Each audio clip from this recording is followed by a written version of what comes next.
Well, you've had a good rest, but when you have a rest having won a championship the way you did, it seems to have given you an extra spring in your step when you come back for pre-season. I always think there's a spring in your step when you come back pre-season, you know. I think it's nice to get away from football. People talk about the physical rest you need, but mentally it's nice to switch off, especially for the likes of me. I don't have international matches. It's probably slightly harder for the other lads who probably have a shorter break, but it's nice just to get away from football. When you come back, it's great to see the lads again, and I think it's always nice when you get a couple of new players as well as, you know, extra buzz around the players. Well, you always ask for new faces, 5 this season, which is quite a lot by United standards. Yeah, I think so, but I think that's probably what we needed. I think if we're going to challenge on all the fronts, the European Cup, of course, the League, the FA Cup and the League Cup, that we need a big squad of players, as has been proven over the years. I think you look last year, we'd 1 or 2 injuries, myself, Nick, even in midfield, a couple of lads at the back had a few injuries, so I think the manager has to make sure that everything is covered.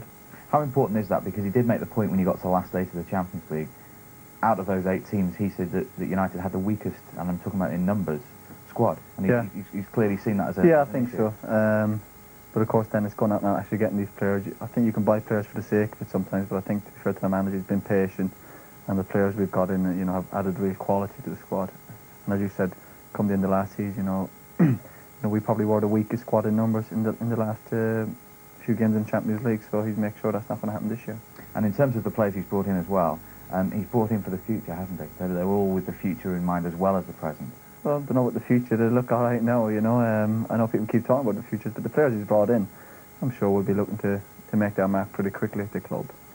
And I know a lot has been made out of the signings we've made, but you've got to remember there's a couple of young lads coming through as well who are pushing for a place, so I think the competition for place at this moment in time has definitely probably been the strongest since I've been at the club.